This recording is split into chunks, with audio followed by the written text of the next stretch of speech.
तो मौका है गेस्ट न्यूज़ रूम में हमारे नए गेस्ट का परिचय करवाने के साथ। तो हमारे साथ हैं मध्य प्रदेश कांग्रेस के पूर्व अध्यक्ष, पूर्व सांसद और पूर्व केंद्रीय मंत्री श्री अरुण अरोड़ा जी का। अरुण जी, आपका बहुत बहुत स्वागत है। थैंक यू ब्रज भाई। विस्तार न्यूज़ के गेस्ट न्यूज़ रूम में प्लीज़ आइए। आपका स्वागत है। विस्तार न्यूज़ है और हम लोग लंबे समय से चाह रहे थे कि आप यहाँ पे आते और हम आपका परिचय अपने सब लोगों से करवाते। तो कैसा लग रहा है आपको विस्तार न्यूज़ बहुत के सारे बहुत कुछ? अच्छा सेटअप है आपका ब्रजेश भाई। और मैं समझता हूँ कि मध्य प्रदेश में तो पहली बार मैं इतना अच्छा सेटअप किसी न्यूज़ चैनल का देख रहा हूँ। बधाई आपको। चलिए अरुण भाई, आपके साथ जो हम आपका इंट्रोडक्शन दे रहे हैं, तो पूर्व सांसद, पूर्व केंद्रीय मंत्री, पूर्व प्रदेश अध्यक्ष, तो आपको नहीं लगा कुछ बहुत ज़्यादा पूर्व पूर्व हो गया है? एक्चुअली अब पूर्व तो हो ही गया है, काफ़ी समय हो गया है। हाँ। लेकिन कोशिश जारी है कि हाँ। वापस से मेन स्ट्रीम में सब लोग आए, पार्टी भी आए, इसके लिए तो प्रयास जारी है। तो पूर्व हटेगा कब? तो इसके लिए क्या प्रयास चल रहा है ये बताइए। अब मध्य प्रदेश में तो पता ही हम लोग आपको कि सभी हमारे कांग्रेस के साथी पुरजोर कोशिश कर रहे हैं। 2023 में भी 18 में तो सरकार बनाई थी, आपको बताइए प्रदेश हाँ। में। 23 में भी काफ़ी कोशिश हुई, सफलता नहीं मिली। लेकिन उम्मीद करते हैं कि हम मिशन 28 को लेकर हम लोग काम कर रहे हैं और मुझे पूर्ण विश्वास है कि 28 में ज़रूर वापसी कांग्रेस की होगी। ये कि लंबा सूखा नहीं हो गया कि आप लोग लंबे समय से सत्ता से दूर हैं? आई सरकार भी मगर से 15 महीने में ही चली गई 2018 में। हाँ, ये तो दुर्भाग्य रहा। सरकार तो हमने बनाई थी और यही मकसद था कि 5 साल प्रदेश में सरकार चलाएंगे और अच्छी सरकार चलाएंगे जो जनहितैषी कल्याणकारी योजनाएं प्रदेश की जनता के लिए बनाएगी। लेकिन ये आपको पता ही किस तरह से भाजपा हॉर्स ट्रेडिंग करती रही देश में, प्रदेश में। कई सरकारें उन्होंने, हमारी कर्नाटक की सरकार, निर्वाचित सरकारों को गिराने का काम भाजपा करती रही और उसी का नुकसान मध्य प्रदेश में कांग्रेस सरकार को उठाना पड़ा और हम 1.5 साल में सत्ता से बाहर हो गए। कितना मुश्किल होता है कि जब सत्ता से बाहर रहें तो अपने कार्यकर्ताओं को एकजुट रखना, बचा के रखना। प्रदेश भाई, बड़ा चैलेंज है ये। और आपको याद होगा कि मैं जब 13 में प्रदेश कांग्रेस कमेटी अध्यक्ष बन के आया था, आप सब लोगों से कई सैकड़ों बार मुलाकात हमारी होती थी। तो कार्यकर्ताओं को संभाल कर रखना, उनके साथ कंधा से कंधा मिलाकर काम करना चैलेंज तो होता ही है। लेकिन मुझे इस बात की खुशी है कि 13 और 18 के बीच में हम लोगों ने बहुत काम किया, संघर्ष किया और हमारे कार्यकर्ताओं ने पूरी जीवटता के साथ में काम किया और उसी का नतीजा था कि 18 में हम सरकार लेकर आए थे। और भाई, हमारा स्टूडियो है बहुत सुंदर, मतलब मैं तो फर्स्ट टाइम जी। इस तरह का इतना अच्छा ये सेटअप, जिप होती है ऊपर नीचे से। ओके, सेटअप देखने को मुझे मिल रहा है। जी। बहुत बहुत उम्दा सेटअप आपका ये ब्रज भाई। ये देखिए, ये जो वो टेबल है जिस पे हम लोग बैठ के अच्छा, न्यूज़ न्यूज़ पढ़ते रीडिंग हैं, का काम करते हैं। न्यूज़ रीडिंग काम करते हैं। ओके। आप बैठना चाहेंगे क्या? नहीं, ठीक है, it's okay। आइए आइए। अरुण भाई बैठेंगे, सर बैठिए आप यहाँ पे प्लीज।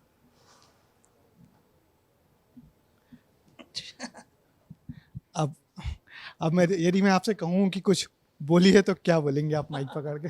मैं विस्तार परिवार के सभी साथियों को और निदेश भाई, आपको, आपकी पूरी टीम को बहुत बहुत शुभकामनाएं, बधाई देता हूँ। एक बहुत सुंदर सेटअप आपने मध्य प्रदेश की राजधानी में लगाया है और विस्तार चैनल जो छत्तीसगढ़ मध्य प्रदेश में आप लोग चला रहे हैं, मुझे पूर्ण विश्वास है कि आप, ब्रजेश भाई, आप जैसे लोग यहाँ पर हैं जो बहुत ही पुराने मजे खिलाड़ी हैं इस मीडिया विभाग के, मुझे उम्मीद है कि आप सब लोग मिलकर इस विस्तार चैनल का और विस्तार करेंगे, प्रदेश में, छत्तीसगढ़ में करेंगे और बड़ी बेबाकी साथ में प्रदेश की जनता के सामने, देश की जनता के सामने असल मुद्दों को उठाकर प्रस्तुत करेंगे। मेरी तरफ से पूरी टीम को मैं बहुत बहुत बधाई देता हूँ। बहुत बहुत शुभकामनाएं, धन्यवाद आपका अरुण भाई। आ जाइए। तो हमने इस बहाने आपकी शुभकामनाएं भी ले ली, पर हम ये देख रहे थे कि ये जो आपकी एक लीगेसी है, आप एक ऐसे परिवार से हैं, आपके पिताजी सुभाष यादव जी देश के पहले उप मुख्यमंत्री थे और किसान नेता थे, तो इस लीगेसी को संभालना कितना मुश्किल होता है? बेटे के रूप में? चैलेंजिंग काम है बहुत ही। और आपको पता ही कि पिताजी सहकारिता में और उन्होंने किसानों के लिए बहुत काम किया प्रदेश में।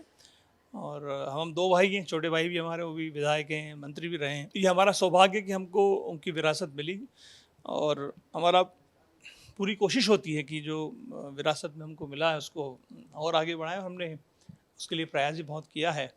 सचिन यहाँ पे सरकार में रहे, मैं भी दिल्ली की सरकार में कृषि मंत्री रहने का मुझे अवसर मिला, छोटे भाई को भी मिला। तो ये हम लोगों के लिए सौभाग्य की बात है और किसानों की मुद्दों को लेकर होता है और हम लोग समय समय पर उसको उठाते हैं। और आपको याद है कि उस ज़माने में भी अपनी सरकार के खिलाफ अगर किसानों की मुद्दों को लेकर किसी लड़ाई लड़ी तो सुभाष यादव जी ने लड़ी थी। तो हम सदैव ये कोशिश करते हैं कि उन मुद्दों को हम लोग जनता के मुद्दों को के लिए काम करते रहें आगे। ऐसे परिवार वालों के साथ एक आरोप हमेशा लगता है परिवारवाद का, तो क्या कहेंगे ऐसे जब लोग पूछते हैं कि परिवारवाद को बढ़ावा मिल रहा है? देखिए, मैं समझता हूँ कि ये राजनीतिक में आना और सस्टेन करना कोई आसान काम नहीं है और मेहनत करनी पड़ती है। बहुत मेहनत लगती है इसमें और 24/7 काम करते हैं हम लोग, तब जाके जनता का विश्वास हम लोग हासिल कर पाते हैं। एक बात तो ठीक है, पिताजी के नाम पर वोट लिया जा सकता है, लेकिन हर बार नहीं। जनता के बीच में रहकर उनके साथ मिलकर उनके मुद्दों को उठाकर संघर्ष करना पड़ता है, तब जीत हासिल होती है। एक बड़ा सवाल ये कि ये जो लगातार चुनाव जैसे विधानसभा चुनाव फिर एक चुनाव, तो इस चुनाव में कितना कुछ अपने आप को एडजस्ट कर पाते हैं या कितनी ऊर्जा निकल जाती है? तो कैसे बहुत अभी खत्म हुआ है लोकसभा का चुनाव और ऑलमोस्ट 4 महीने हम लोग प्रदेश पे दौरे पे थे। उसके पहले विधानसभा का चुनाव था 4 महीने पहले नवंबर में, उसके पहले पीसीसी प्रेसिडेंट रहते हुए काम किया। तो बहुत संघर्ष करना पड़ता और बहुत एनर्जी लगती इस काम के। आप 33 साल में सांसद बन गए, 37 साल में केंद्रीय मंत्री बन गए और 42 साल में कांग्रेस के प्रदेश अध्यक्ष बन गए, तो सब कुछ बड़े जल्दी मिला जी और चला भी गया। ठीक है, तो अब काम किया था, बस पार्टी ने मौका दिया, अध्यक्ष बनने का मौका दिया, मंत्री बनने का मौका दिया। मैं अपनी पार्टी का शुक्रगुजार हूँ, हाईकमान का भी। जो गया उसको वापस लौटाने के लिए संघर्ष जारी है, आपको बताइए। मगर 2018 में आपने एक बयान था कि फसल आपने लगाई, खाद पानी आपने दिया, मगर काटने के लिए कोई और आ गया। वो सब हम लोगों ने सुना था कमलनाथ जी के सामने। क्या थे उसके मायने? वो संदर्भ अलग था उस समय का प्रदेश भाई। अब तो बहुत पुरानी बात हो चुकी है। अब तो हम लोग ऐसी काम में लगे कि अब 28 चैलेंज है, 28 चलेंगे, 18 तो निकल गया है। ये सब वैभव शर्मा है। हाँ, कैसे? How are you ji? How are you? Sir मैं ये पूछना चाहता हूँ राजनीति से हटके थोड़ा पारिवारिक। सचिन जी को देखते हैं और आपको दोनों को हम एक साथ देखते हैं। मैं भी अपने बड़े भाई से बहुत प्यार करता हूँ। आपकी ट्यूनिंग दोनों की कैसी है? घर में साथ खाना खा पाते हैं नहीं? नहीं, बिल्कुल बहुत अच्छी है और छोटा भाई है ही वो तो ऑब्वियसली। और कोशिश तो करते हैं कि जब मिले तो एक साथ ही रहें, घर में माँ के साथ बैठ के बात करें, तो कोशिश करते हैं जितना हो सकता है। दोनों भाइयों के बीच की बात है सर, दिग्विजय सिंह जी हैं और लक्ष्मण सिंह जी हैं। हाँ। उन दोनों भाइयों को कैसे देखते हैं आप? ट्यूनिंग बिगड़ जाती, कई बार वो ऐसा बोल जाते, नहीं लगता? किसी छोटे मोटे मुद्दों पे, राजनीतिक मुद्दों पे हो सकती, कभी होती होगी तो, लेकिन जब मैं कुछ कहता हूँ तो जरूर सुन लेता है मेरी बात को। हाँ, तो एक ही परिवार में 2 भाइयों का पॉलिटिक्स में आना बहुत कम ही लोग देखते हैं हम लोग। जी हाँ, जी हाँ। आपने वो जो कोऑपरेटिव में आपके पिताजी ने एक बड़ी विरासत खड़ी की है कि कोऑपरेटिव की नींव मध्य प्रदेश में पहली बार सुभाष यादव जी ने रखी थी, तो वो सब अब किस हाल में है? देखिए, ये दुर्भाग्य है प्रदेश का कि 10 साल जो कार्यकाल दिग्विजय सिंह जी पिताजी का रहा, उसमें हमने बड़ी मजबूती के साथ सहकारिता में काम किया और 3 के बाद आज 2024 आ चुका है। उसके बाद प्रदेश की सरकार ने कॉर्पोरेट तरफ बिल्कुल ध्यान नहीं दिया और मैं कह सकता हूँ उसको नष्ट कर दिया। सहकारिता एक ऐसा तंत्र है प्रदेश का जिससे देश के गांव के अंतिम व्यक्ति तक पहुंचा जा सकता है। इतनी बड़ी कनेक्टिविटी कोऑपरेटिव थी। आप याद कीजिए, उस ज़माने तो फ़ोन भी नहीं होता था, लेकिन किसी को संदेश देना हो तो हमारा गांव का सोसाइटी का अधिकारी को यहाँ से फ़ोन हम करते थे तो वो गांव के अंतिम व्यक्ति पहुंचकर उससे हमारी बात, इतनी कनेक्टिविटी उस ज़माने में होती थी। मध्य प्रदेश एक ऐसा प्रदेश है जहाँ पर सहकारिता को पूरी तरह से नष्ट कर दिया गया। बाकी स्टेट्स में तो काम कह सकते हैं, शरद पवार जी ने वहाँ बहुत अधिक काम किया, गुजरात में भी काम ठीक ठाक हुआ, मध्य प्रदेश में लेकिन करना मध्य प्रदेश में बिल्कुल कोऑपरेटिव काम नहीं कर पाए। सर आपको कुछ फोटो दिखाते हैं आपको, हम लोग कुछ आपके कुछ फोटो खींचते हैं। Thank you. आपकी माता जी हैं? जी हाँ, जी हाँ, उधर है। ये कब का फोटो है? ये हमारे गांव की परंपरा के दशहरे पर हम लोग बैलगाड़ी से दशहरा जीतने जाते हैं, इस तरह की परंपरा गांव में है। ये सचिन ये है हमारा वो यात्रा निकलती है, हम लोग कब 110 किलोमीटर पैदल जाते हैं। आपका। ये फोटो बड़ा चर्चित रहा आपका। खड़गे जी खड़गे जी ने हमारे आपके कंधे पे यहाँ तक है। अखिलेश यादव से आपके बहुत अच्छी अखिलेश भाई हमारे पारिवारिक मित्र हैं। अच्छा, ये तो आपकी क्या भारत ये जोड़ो? हमारे भारत जोड़ो यात्रा की है। हाँ, राम निवास जी दिख रहे हैं नजर आ रहे हैं, प्रियंका जी भी हैं। ये मंदसौर का मुझे याद आता जब वो किसानों का जो हुआ था गोलीकांड, आपकी ये वाइफ है? तिरुपति का। हाँ, मेरी वाइफ है, आपकी वाइफ डॉक्टर है? Doctor शीज doctor. कितना कुछ समय दे पाते हैं उनको? अब ये तो बहुत ही बड़ा सवाल है आपका। अच्छा, आपका अखिलेश यादव के साथ बड़ा याराना है, तो पूरे देश में यादववाद चल रहा है। मध्य प्रदेश में मोहन यादव, उत्तर प्रदेश में अखिलेश यादव, अरुण यादव बड़े यादव नेता क्यों नहीं बन पाए या बनने की चाहत रखते हैं? नहीं, मैं देखिए अखिलेश का कार्यक्षेत्र उत्तर प्रदेश है। हाँ। और भाजपा ने अपनी सोच से मोहन यादव जी को बनाया है। हाँ। मुझे भी मेरी पार्टी ने पूर्ण मौका दिया किसी अध्यक्ष बनने का, मंत्री रहने का, तो मैं संतुष्ट हूँ उससे। और कभी वो कहते तो नहीं कि समाजवादी पार्टी में आ जाओ? नहीं, बिल्कुल नहीं कहते। तो ये अंजलि हैं, हमारी एंकर हैं और कुछ जानना पूछना चाहते हैं। सर, मध्य प्रदेश के नतीजे देखे हमने, कांग्रेस के हाथ हार लगी है, लेकिन उसके बाद जो हमने देखा कि सवाल खड़े किए जा रहे हैं और सबसे ज़्यादा सवालों के कटघरे में पीसीसी चीफ जीतू पटवारी को खड़ा किया जा रहा है। तो क्योंकि आप भी उस पद पर रह चुके हैं, तो मैं ये जानना चाहूँगी कि उस पद पर रहते हुए क्या चैलेंजेस आते हैं और क्या सिर्फ एक इंसान पर, सिर्फ बिल्कुल अध्यक्ष नहीं, पर, पीसीसी ये- चीफ पर डाल देना सब कुछ, ठीकरा नहीं, फोड़ देना कहाँ तक सही है? बिल्कुल गलत है ये। और मैं समझता हूँ कि ये सबकी सामूहिक जिम्मेदारी है। चुनाव हुआ, चुनाव में मैं भी पार्ट था, सारे नेता हमारे उसके पार्ट थे, सबने मिलकर काम किया। नतीजे पक्ष में नहीं आए तो इसके लिए एक व्यक्ति को हम जिम्मेदार नहीं ठहरा सकते। समूची पार्टी के लोगों की जिम्मेदारी है, कलेक्टिव जिम्मेदारी है, और जिम्मेदारी को हम सब लोग मानते हैं। उसका जो उसके लिए जहाँ गलती हुई है, कहाँ डिफॉल्ट, उसको ठीक करेंगे, रिपेयर करेंगे। तो इस एक कलेक्टिव एफर्ट था, सबने मिलकर लोकसभा का चुनाव में भाग लिया। कोई अकेले जीतू पटवारी नहीं थे उसमें, सभी लोग थे, सबने काम मिलकर काम किया था। सर, ये इलमान जी हैं, हमारे प्रोड्यूसर हैं, ये भी आपसे कुछ जानना चाहते हैं। सर, आप क्या कांग्रेस के पंचिंग बैग हैं क्या, कि आपको वहां पे लगा दिया जाता है कि जहां पर कहीं कोई नहीं जाना चाहता आपको बुद्धनी भेज दिया जाता है? कभी कहा जाता है कि आप गुना से चुनाव लड़ेंगे, कभी आपको जिम्मेदारी दी जाती है ऐसे वक्त में जब कांग्रेस का मुश्किल दौर रहता है। इसे आप कैसे देखते हैं? नहीं, ऐसा नहीं है। तो मैंने खुद ने आगे बढ़कर कहा था, आपको याद हो ब्रजेश भाई, कि अगर कोई गुनाह से नहीं लड़ना चाहता तो मैं जाऊंगा लड़ने सिंधिया जी के सामने। 2018 में जब दिल्ली ने मुझे कहा कि तुम्हें जाना है बुधनी, इमीडिएट मैं वहाँ से अपना पैकअप करके वहाँ पहुँच गया था। तो एक पार्टी के सामान्य कार्यकर्ता है और जो पार्टी आदेश करती है उसको पूर्ण निर्वाह करने की कोशिश करते हैं हम लोग। लेकिन ऐसी नेताओं की कांग्रेस में कमी क्यों है, जिनको पार्टी ने सब कुछ दिया, वो मुश्किल दौर में एक एक करके बारी बारी से छोड़ के जा रहे हैं, खासतौर से मध्य प्रदेश में? इस अब पे जो आपका क्या कहना है? गए हैं उनका खुद का निजी स्वार्थ, व्यक्तिगत कारण उनके रहे होंगे। क्योंकि मैं उनका नाम नहीं लेना, कोट नहीं करना चाहता यहाँ पर। जिन लोगों को सब कुछ मिला पार्टी से और बड़े बड़े ओहदों पर लोग रहे, दिल्ली, भोपाल, हर जगह उनका बोलबाला मैं कह सकता हूँ ज़माने में होता था। वो चले गए, अब क्यों गए वो तो बेहतर है उनसे पूछा जाए।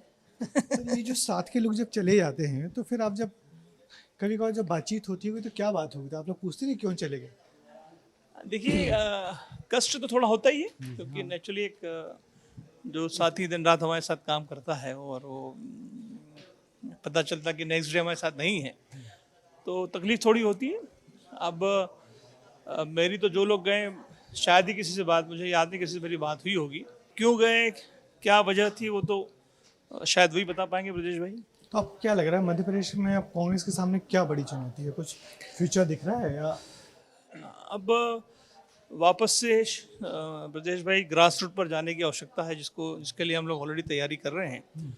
और संगठन का पुनर्गठन वापस से बूथ लेवल तक वापस से पार्टी को किस तरह से आगे बढ़ाएं, उन सब बिंदुओं पर बात हो रही। कल भी हम लोग बैठे थे जीतू पटवारी जी के साथ, रात को काफ़ी लंबी चर्चा हम लोग की हुई है और सभी वरिष्ठ नेता हमारे साथी जो हैं, एक ही एजेंडा है कि वापस अब कैसे आए 28 में कैसे आया जाए। सर ये विवेक है, हमें पॉलिटिकल आई वे संवाददाता हैं कुछ। सबसे बड़ा एक सवाल ये है कि जी सीडब्ल्यूसी की बैठक हुई, मध्य प्रदेश में कांग्रेस की हार हुई, 29 की 29 सीटें कांग्रेस जीत गई, हार गई। सीडब्ल्यूसी ने कहा था कि वरिष्ठ नेताओं से बातचीत की जाए, उनसे ये चर्चा की जाए कि आखिर क्या रिफॉर्म्स होने चाहिए। जीतू पटवारी आपके छोटे भाई हैं, उनको क्या सलाह देते हैं? क्योंकि कई बार ये देखने के लिए मिलता है जीतू पटवारी बहुत तेज़ी से एक्शन ले लेते हैं, कई बातें कह देते हैं जो कई कार्यकर्ता और नेताओं को बुरी तक लग जाती है। ये बैठक के अंदर की बात है।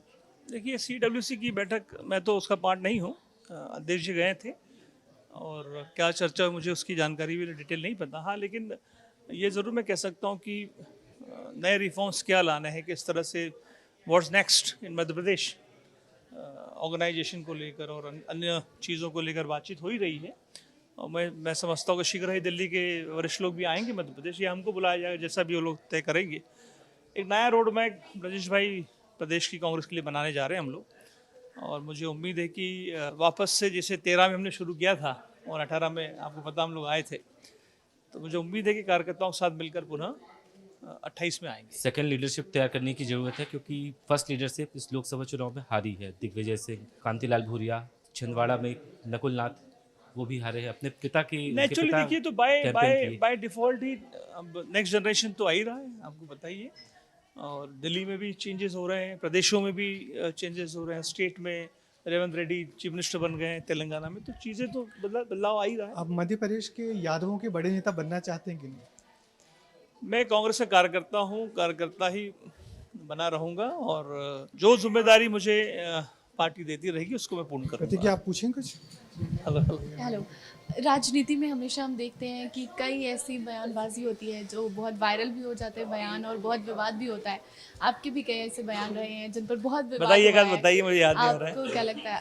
स्मृति ईरानी पर बोला था आपने, हेमा मालिनी के बारे में कुछ कहा था, तो ये सब बहुत वायरल भी रहे थे और विवाद भी बहुत हुआ था इन पर। तो क्या लगता है कहाँ तक ठीक है ऐसी टीका टिप्पणी जो पर्सनल हो जाती है? नहीं, मतलब पर्सनल टिप्पणी नहीं होना चाहिए, लेकिन कभी कभी बाय डिफ़ॉल्ट किसी भाषण में या आकस्मिक हो जाता है, चीज़ें हो जाती है। लेकिन स्मृति ईरानी को बूढ़ी कह दिया था आपने। मुझे तो याद तो ये सब काफी विवाद इन सब पर हुआ था। जैसे अभी जीतू भाई बोल गए थे कि इमरती का रस निकल गया, तो कैसा लगता है बयान देने के बाद जब विवाद होता है उन पे? नहीं, मतलब कोई जानबूझ के मेरे ख्याल से जीतू भाई ने भी नहीं कहा होगा उस तरह से। वो फ्लो में कुछ चीज़ें कभी कभी निकल जाती हैं, तो मैंने तो खुद ने उनकी तरफ से याद कीजिए कहा था कि भाई अगर बुरा लगा तो हम सब माफ़ी मांगते हैं उससे। अच्छा, कांग्रेस के बारे में जो कहा जाता है, कांग्रेस तो पहले भी मध्य प्रदेश में नेताओं की पार्टी रही, बड़े बड़े नेता रहे हैं, कमलनाथ, सुभाष यादव जी, दिग्विजय सिंह जी, सुरेश पचौरी। कार्यकर्ताओं की पार्टी कम रही है, तो आपको क्या लग रहा है, आप कार्यकर्ताओं की पार्टी है या बनाओगे आप नहीं, लोग? थी भाई 13 से 18 के बीच में। 18 में कैसे आए हम लोग? हाँ, भाई कमलनाथ तो 6 महीने पहले ही उनको एज अ PCC प्रेसिडेंट बनाकर भेजा गया, तो उससे पहले तो हम ही लोग थे यहाँ पर। तो हमने सबने मिलकर काम किया, सबको साथ में लेकर काम किया, कार्यकर्ताओं को जागृत किया, उनके साथ खड़े रहे। पूरा ऑर्गेनाइजेशन प्रदेश का खड़ा किया हम लोगों ने, उसी की बदौलत हम लोग 18 में आए। तो कोई भी पार्टी हो, अगर कार्यकर्ता मजबूत नहीं तो पार्टी मजबूत नहीं हो सकती है। ये बहुत मेरा अपना सोच विचार है और मैं हमेशा उस पर काम करता रहा हूँ जब जब मुझे मौका मिला है।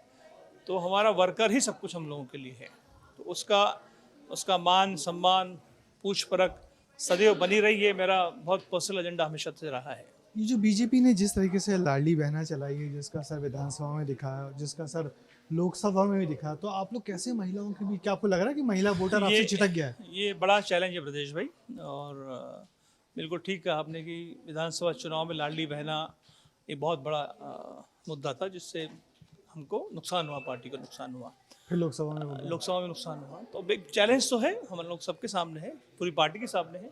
अब इसके लिए कुछ नई चीज़ें कैसे हम महिला वोटर्स को अपनी तरफ अट्रैक्ट करें, उस पर काम करेंगे। सभी हमने अपने मैनिफेस्टो में दिल्ली में कहा था कि हम 1 लाख रुपया महिला सम्मान के लिए देंगे, तो इस तरह की नई चीज़ें लाने की कोशिश करेंगे। प्रदेश में अच्छे रिजल्ट भले नहीं आए, मगर जब देश में जो रिजल्ट आए हैं, खासकर कांग्रेस के पक्ष में आए, कांग्रेस ने रिवाइव किया है, तो क्या लग रहा है, कितनी उम्मीद जगी है कार्यकर्ताओं में आप या आप नेताओं में? बहुत अच्छा परफॉर्मेंस मैं कह सकता हूँ इंडिया गठबंधन का और स्पेशली कांग्रेस का भी रहा, और राहुल जी, प्रियंका जी ने बहुत मेहनत की इसके लिए, और स्टेट्स में भी कई जगह बहुत अच्छा परफॉर्मेंस आया। मध्य प्रदेश को अगर हम छोड़ दें, राजस्थान में अच्छा परफॉर्मेंस हमने किया, साउथ में भी अच्छा रहा, यूपी में भी काफ़ी बदलाव हुआ है। उसका फ़ायदा तो हमको मिला, पार्टी को भी मिला, और हमारे कार्यकर्ताओं में एक नई ऊर्जा हुई है, मिली है उससे। अब हम कहें कि अरुण यादव अपने आप को अब आगे किस रूप में देख रहे हैं, किस रूप में दिखना चाहते हैं? प्रदेश में मैं सदैव से ही, मैंने हर बार मैं कहता हूँ, सबसे कहता हूँ कि I am just a worker for the party. मुझे जो भी जिम्मेदारी पार्टी देती है, मैं कोशिश करता हूँ कि उसको पूर्ण रूप से उस पर खरा उतरूँ। और अब तो हमने सबने चैलेंज लिया है कि 28 में मध्य प्रदेश में वापस आना है, उसके लिए हम सब लोग काम कर रहे हैं। ये जो टूट हो रही है कांग्रेस, बीजेपी जिस तरीके से तोड़ रही है आपकी पार्टी को, कार्यकर्ताओं को, विधायकों को, विधायक भी रुक नहीं रहे हैं, तो इनको कैसे रोकेंगे? चैलेंज है, उसको उस पर काम करेंगे ब्रजेश भाई। और मुझे उम्मीद है कि ठहराव तो कभी न कभी आता ही, हर जगह आता है, और हम जो हमारे कार्यकर्ता हैं उनको भी मजबूत करने का काम अगले 4 साल में मध्य प्रदेश में करेंगे। मध्य प्रदेश की जनता से क्या कहना चाहेंगे? मध्य प्रदेश की जनता से मैं आपके माध्यम से ये कहना चाहूँगा कि जो मैंडेट उन्होंने दिया हमको विधानसभा के लोकसभा चुनाव में, वो सर्वमान्य है, हम उसको अपने माथे पर रखते हैं, और हम मध्य प्रदेश की जनता के विकास के लिए, मध्य प्रदेश की प्रगति के लिए, मध्य प्रदेश के किसानों के लिए, मध्य प्रदेश के दलित आदिवासी भाई बहनों के लिए हमेशा काम करते रहे। और मैं ये कहना चाहता हूँ आपके माध्यम से कि जब जब देश में, प्रदेश में कांग्रेस की सरकारें आई, तब तब हमने जनहितैषी कार्य योजनाएं बनाई, जिससे प्रदेश की, देश की जनता को सीधा सीधा लाभ मिला। और मुझे कहते हुए गर्व होता है कि 2018 में सबसे बड़ी देश की किसानों की कर्ज माफ़ी अगर किसी प्रदेश सरकार ने चलाई थी, तो मध्य प्रदेश की सरकार ने चलाई थी। और सबसे पहले जो हमने घोषणा की थी, सबसे पहले सरकार में आने के बाद उसको हमने लागू किया था। और प्रदेश के 24 लाख किसानों का 13,000 करोड़ की कर्ज माफ़ी हमारी सरकार ने की थी। ये हमारे लिए गर्व की बात है। मगर वो अगले चुनाव में काम नहीं आ पाई। वो नहीं आप एक अलग बात है, लेकिन हमने जो कहा सो हमने करके दिया। हमने कहा था 18 में चुनाव के पहले कि हम कर्ज माफी की योजना लाएंगे, हम लाए, सरकार में हमने इसको लागू। चलिए अरुण भाई, बहुत बहुत शुक्रिया आपको, बहुत बहुत शुभकामनाएं आपको। थैंक यू सो कि मच। ऐसे ही एनर्जी से भरे रहें और पार्टी के लिए कोशिश करते रहें। Thank you so much. Thank you. तो ये थे अरुण यादव जी, जो बता रहे थे कि चुनौती तो बहुत है, और चुनौती को पार पाना ही नेता का काम होता है, तो लगे हुए हैं, डटे हुए अपने काम में। तो अगली बार गेस्ट न्यूज़ में किसी और शख्सियत से आपकी मुलाकात करवाएंगे, तब तक दीजिए मुझे इजाज़त। नमस्कार।